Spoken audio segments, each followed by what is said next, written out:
자, 지금 시간에 주택에 대한 분류를 조금 또 깊숙하게 들어가도록 하겠습니다. 자, 우리가 29페이지 나와 있는 주택법상의 주택의 분류는 우리가 그 공법 시간에 나오죠. 그래서 우리 학교론에서는 이 준주택이라는 자체에 대해서 가볍게만 보세요. 이 준주택은 주택이 아니죠. 그래서 요거는 주택 외의 건축물과 그 부속 토지의 주거시설로 이용한 가능한 시설이다.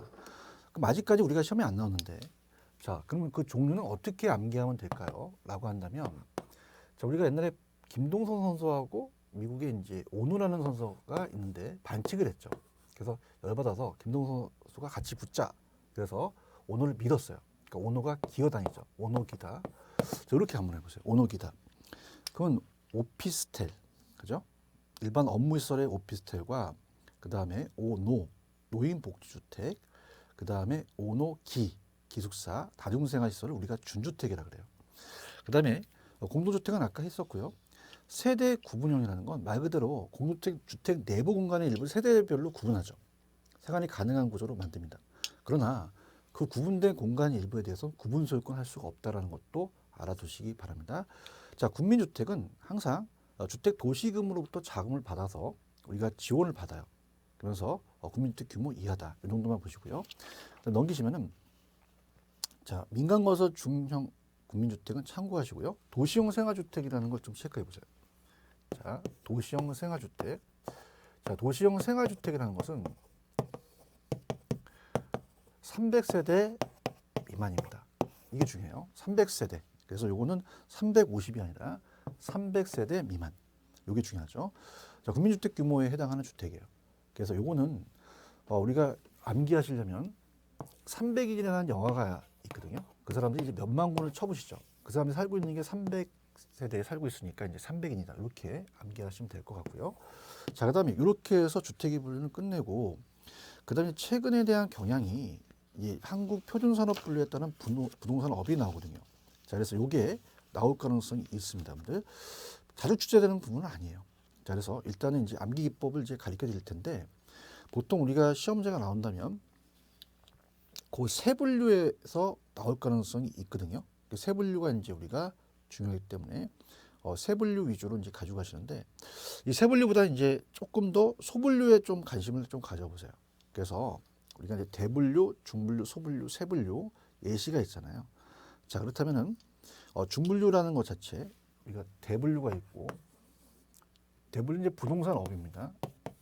근데 이제 중분류라는 자체는 이제 중간에서 보는 분류, 그다음 작게 보는 소분류가 있죠. 그래서 이제 세분류는 이제 이 보다는 이제 소분류 쪽으로 나올 가능성이 있고, 그다음에 세분류다 이렇게 보고 이제 예시가 있다는 거죠. 자, 그렇다면은 중분류에는 임대업이라는 게 있습니다. 자, 우리가 임대업.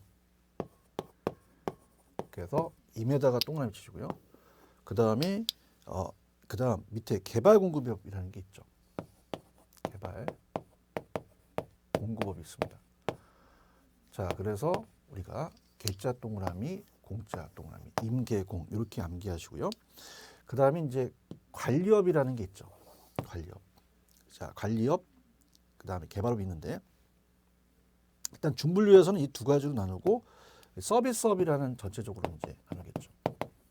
그래서 임계공, 서비스업, 이 동그라미 치시고요.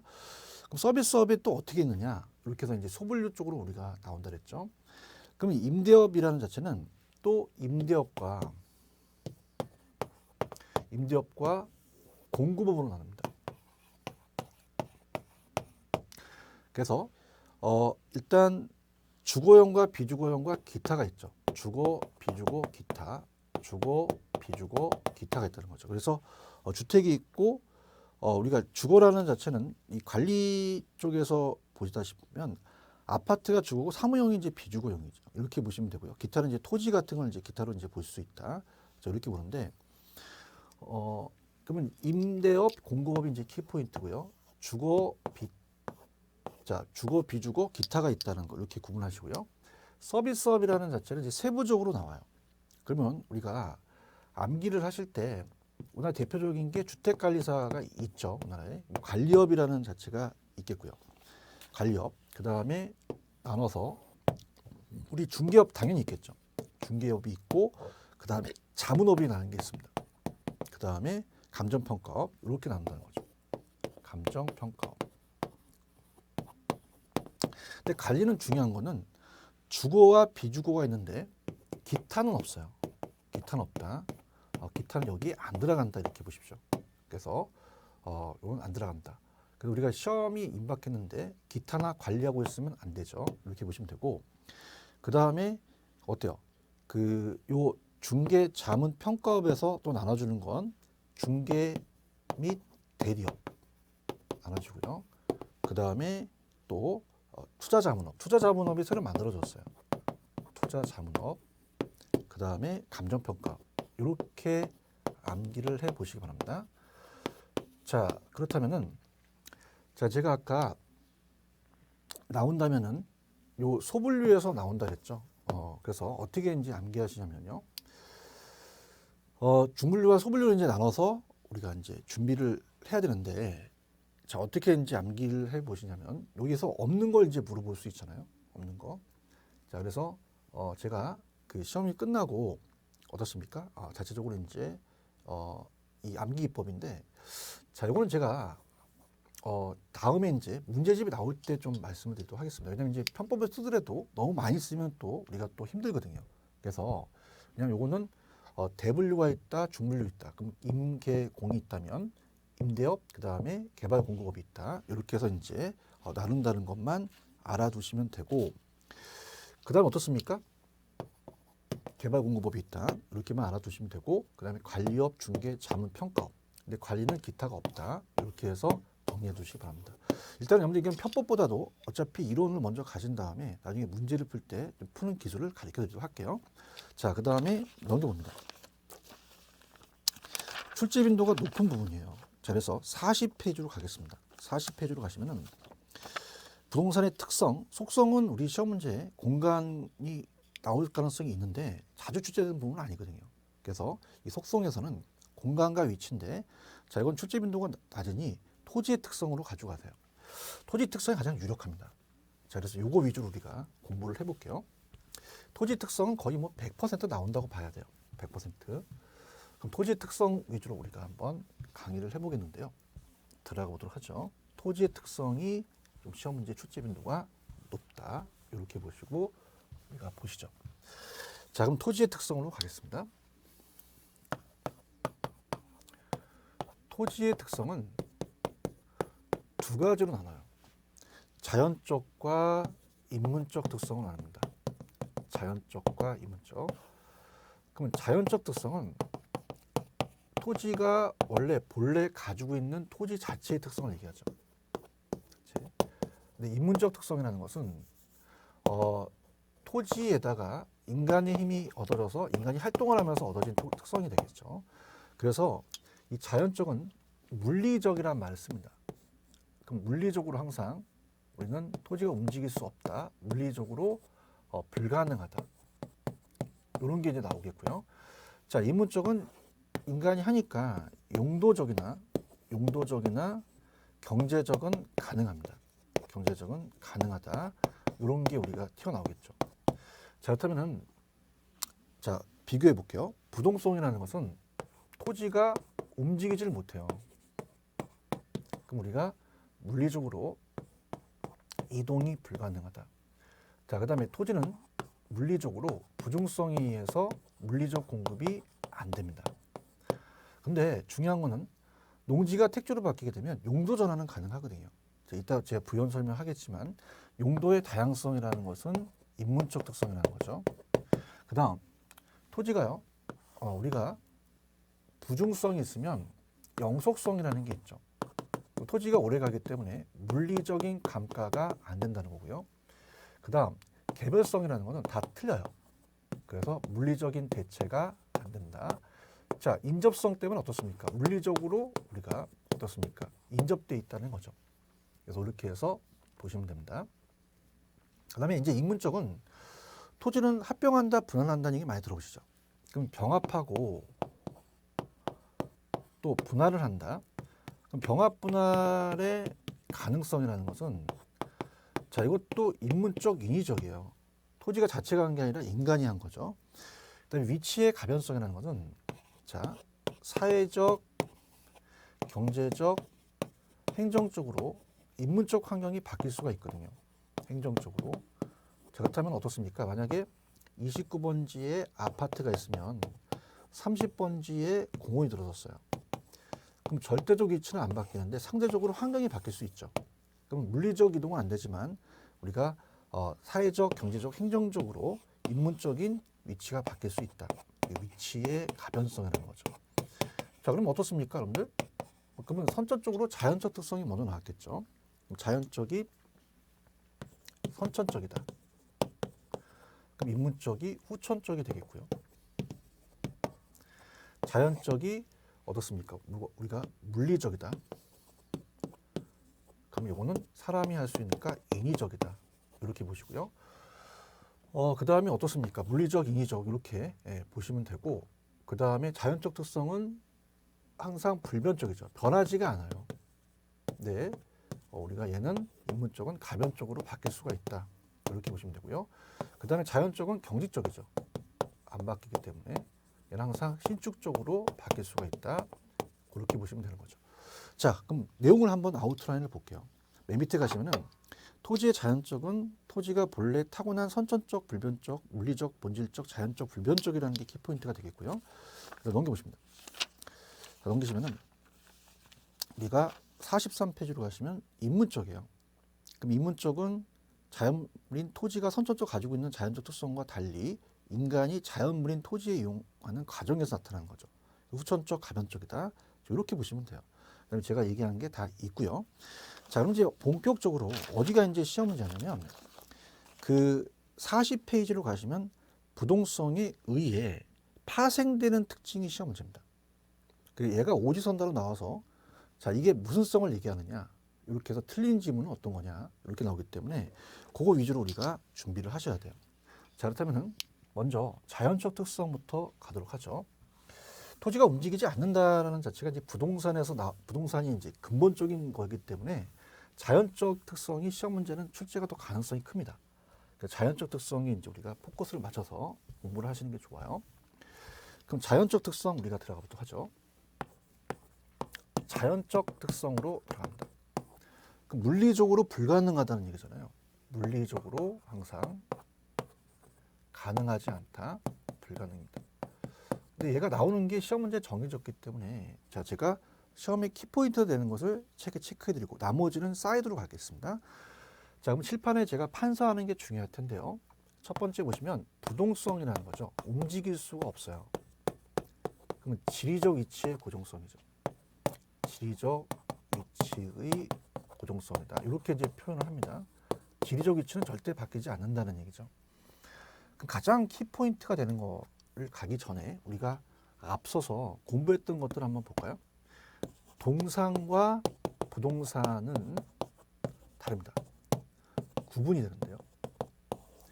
구분의 기준이 되는데 동산은 앞서서 제가 점유로서 공시를 하고요. 부동산은 등기합니다. 공시 방법이 달라요. 움직인다, 안 움직인다. 그래서 공시 방법이 다른 게 구분이 되겠죠. 그 다음에 두 번째는 자, 어떤 게 이제 시험 문제가 나오냐면 자, 얘는 항상 여러분들이 머릿속에 지역마다 다르다라는 걸 가져가셔야 됩니다.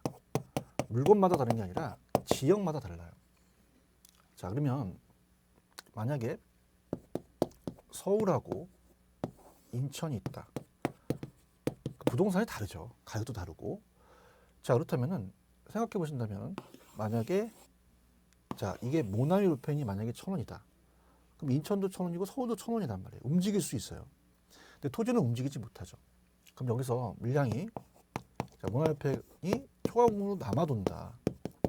여기는 초과 수요다. 물량이 부족하잖아요.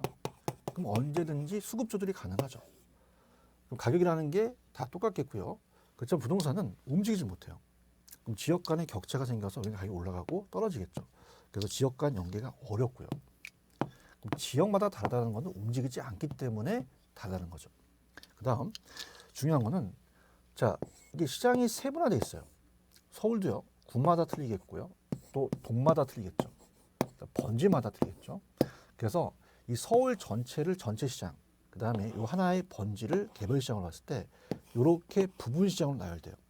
그러면 자 서울 무슨 구 무슨 동 몇 번지라고 한다는 것은 시장이 세분화되어 있다는 거죠. 그래서 시험 문제 지역마다 다르기 때문에 지역화라는 말을 쓰고요. 그 다음에 국지화, 그 다음에 시장이 세분화됐다는 말을 씁니다. 이게 나오면 무조건 부동성이에요.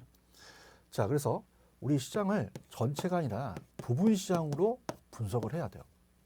정부는 전체 시장하고 부분 시장이 틀리기 때문에 이렇게 해서 보고요.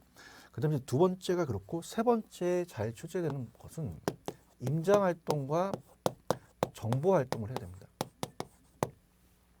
자, 여러분이 만약에 서울에서 인천에 땅을 사려면 직접 가서 장소에 임해야겠죠. 서울에서 중개업하시다가 인천으로 가면 정보를 다시 캐야 되잖아요. 그럼 우리 임장활동과 정보활동 또 중개활동도 따로 해야겠죠. 자, 그 다음에 네 번째는 이제 강력한데요. 지역 분석하고 외부 효과라는 게 떠요. 자, 이게 강력합니다. 외부 효과. 자, 그러면 지금 부동성 하고 있잖아요. 그럼 모닝이라는 자동차가 옆에 대형 벤츠가 있다고 해서 가치가 올라가지 않습니다. 움직이니까. 그는 옆에 있는 토지가 영향을 주는 게 외부 효과인데 영향을 주지 않겠죠. 그 다음에 얘는요. 지역 분석할 필요가 없어요. 자, 그래서 자 모닝이라는 자동차가 강북에선 싼데 강남에선 비쌉니까? 그렇진 않죠. 근데 토지는 움직이지가 않아요. 그래서 29번지 아파트가 있으면은 30번지에 공원이 있으면 아파트의 가치가 올라갈 수밖에 없어요. 그래서 모닝이라는 자체는요. 자동차는 인접됐단 말에서 못 씁니다. 토지는 인접성 말을 쓸 수 있죠. 그럼 인접돼 있기 때문에 부동성과 인접성 때문에 토지의 외부 효과가 발생돼 있을 수 있고 지역 분석을 해야 된다는 얘기죠. 자, 그래서 이렇게 정리하십니다. 들어볼게요. 자, 의의는 물리적 측면에서 토지의 지리적 위치는 사람의 힘으로 이동할 수 없다는 건 당연하죠. 파생 특징 들어갑니다. 부동산과 동산을 구별합니다. 그래서 자 부동산은 등기 서류 작업을 해야죠. 이건 누구 거냐? 공시 방법이 다르다. 자, 니은의 국지화 지역 분석, 디귿의 지역 시장, 지역별로 부분 시장, 리을의 임장 활동, 정보 활동, 그 다음에 미음번에 만약에 입지 선정이 중요하다는 건요. 어떻습니까? 자, 아파트에 공동묘지가 들었으면 가치가 떨어지죠. 그래서 입지 선정 활동이 달라질 수 있고요. 외부 효과 박스. 자, 위치지대가 발생한다는 건 위치 가치가 중요성이 있기 때문에 위치가 또 결정되는 토지가 움직이지 않기 때문에 그렇고요. 자, 우리가 토지가 움직이지 않는다면 정부가 제한을 하죠. 제도적인 규율을 대상으로 삼기가 쉬워요. 움직이지 않으니까. 또 지자체마다 조세 수입이 다르기 때문에 그 근거가 되겠죠. 자, 그렇다면 저는 이렇게 연결해 보고 싶어요. 넘기시면 42페이지와 연결합니다. 왜냐하면 부동성과 개별성은 표현이 달라요. 그죠? 그래서 이 개별성도 여기 부동성과 비교를 해야 됩니다. 그러니까 물리적으로 비대체성이라는 말을 쓰거든요. 자, 그러면 자, 암만 강남역 사거리라도 토지가 지형 지세로 다 물리적으로 다 틀립니다. 물리적으로 똑같은 건 없거든요. 그래서 물리적 대체가 어려워요. 물리적 대체. 물리적으로 대체할 수 없다. 그러면 얘는 가장 큰 포인트는 뭐냐면 자, 얘는 지역마다 다르다는 거잖아요. 근데 얘는 틀려요. 물건마다 다릅니다. 그래서 얘는 항상 물건마다 다르다는 거를 머릿속에 써 두시기 바랍니다. 물건마다 다르다. 그럼 어떻습니까? 물리적 대체가 안 되다 보니까 다 우리가 어떻습니까? 대체할 수 없다는 거죠. 그런데 조금 어려운 게 인접성이라는 말이 있어요. 인접성 때문에 물리적 대체는 어려워요. 근데 토지가 우리가 이제 만약에 토지를 비교해서 감정평가한다면 자, 요게 사례 토지고요. 요게 대상이고 옆에 토지가 있으면은 건너편에 있는 사례보다 옆에 있는 토지가 더 어때요? 신뢰성이 있거든요. 근데 이거는 물리적이 아니라 가격과 용도면에서 비슷하다는 거예요. 그럼 용도면의 대체는 가능하죠. 용도면의 대체는 가능하다. 이렇게 보시죠.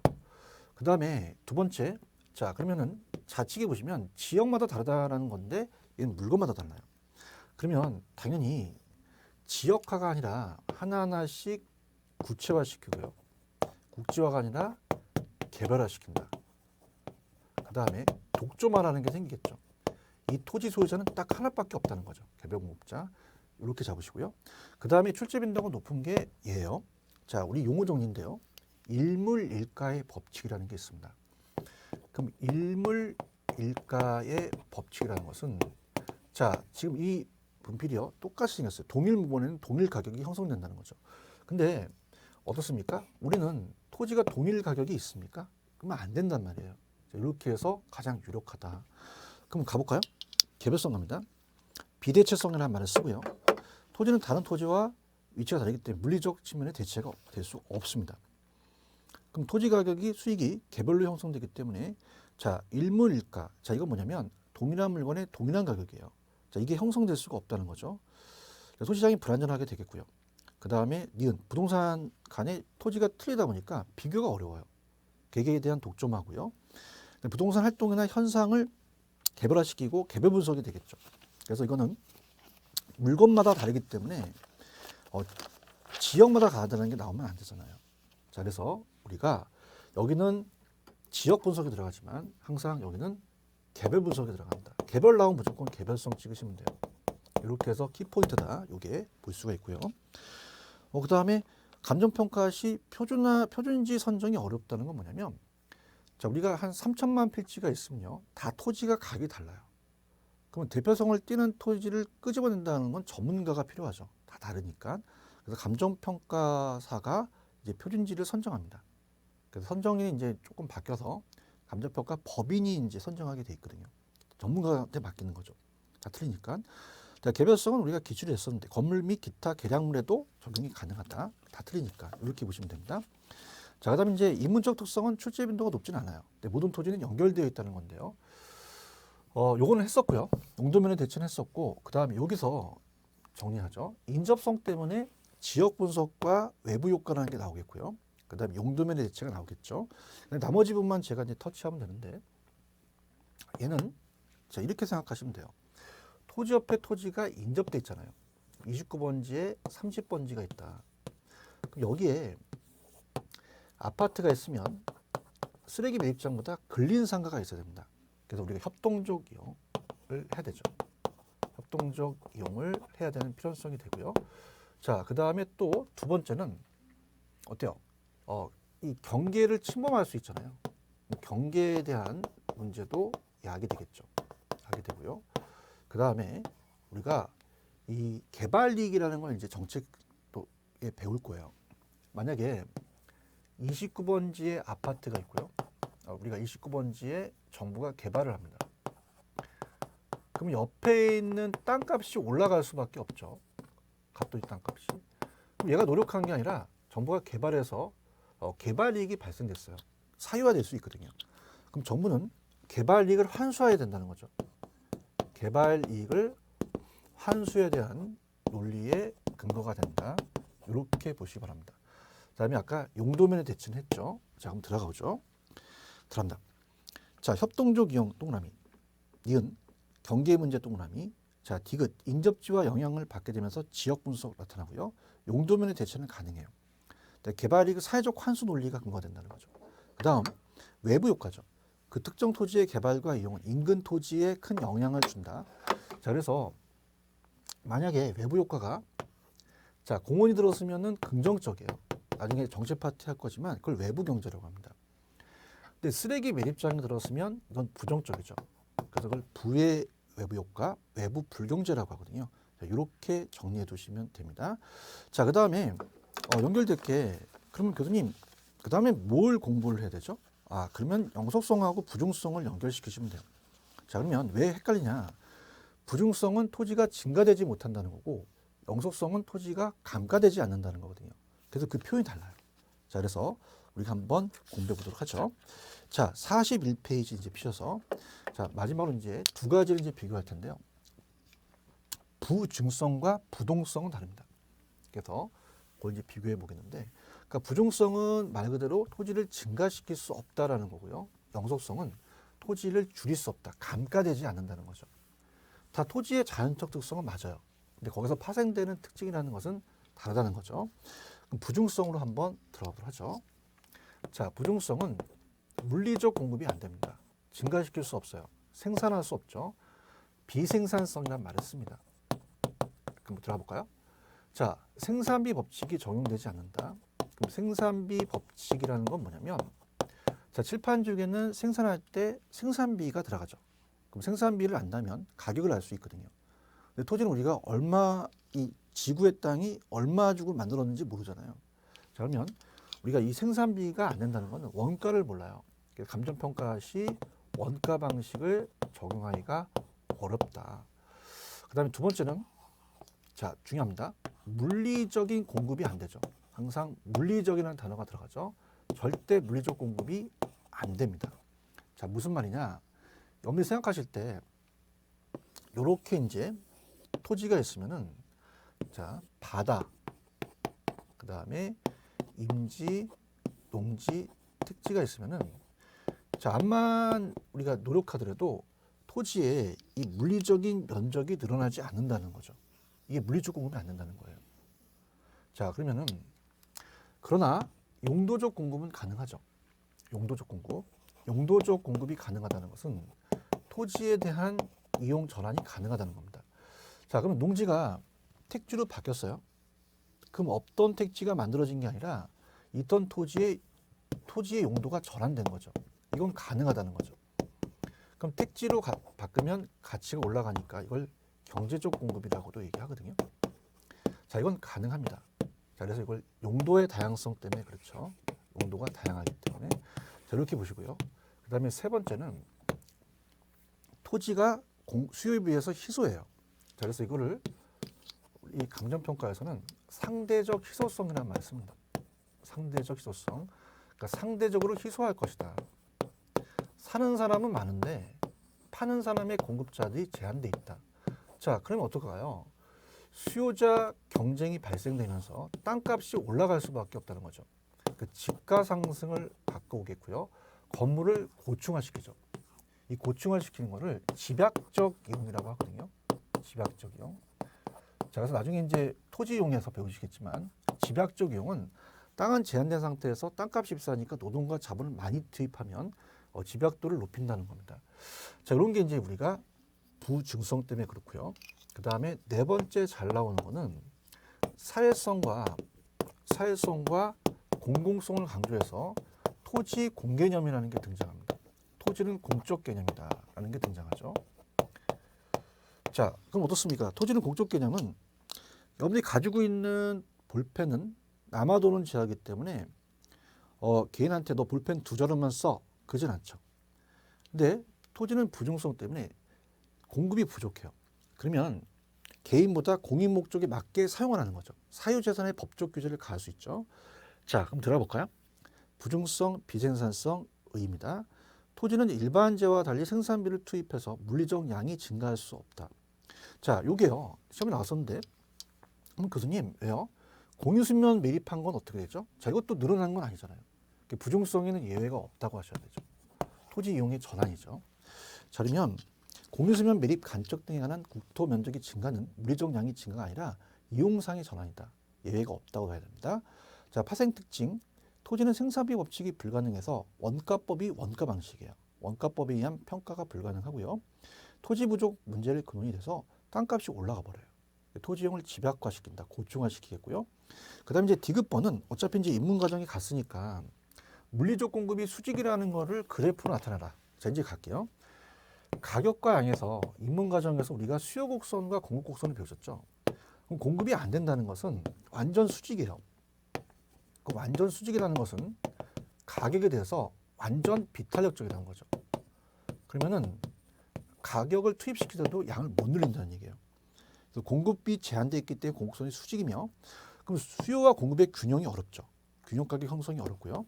자, 그 다음에 지가가 올라가면서 지대에 또 영향을 주겠죠. 지대 및 지가를 발생시키죠. 그 다음에 자, 토지가 제한되어 있다면 잘 이용해야 돼요. 그래서 항상 최유효 이용을 해야 된다. 이것도 들어갑니다.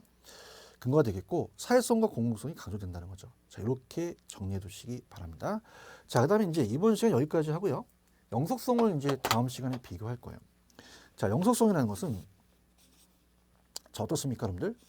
영속성이라는 것은 부중성하고 달라요. 다르기 때문에 자, 우리가 요거는 영속성은 증가시킬 수가 없다는 게 아니라 토지를 줄어들지 않는다는 거죠. 그래서 요거는 제가 다음 시간에 연결합니다. 다음 시간은 이제 총론의 마지막 시간인데요. 총론의 마지막 시간인데 영속성을 하게 되면 인문적 특성이 남아있죠. 그 다음에 이제 잘 출제되는 부분은 아닌데 그 속성에서 공간과 위치라는 부분이 있습니다. 그거 위주로 우리가 총론을 정리하도록 하겠습니다. 자, 그러면 조금만 쉬었다가 들어가도록 하겠습니다. 쉬었다 가시죠.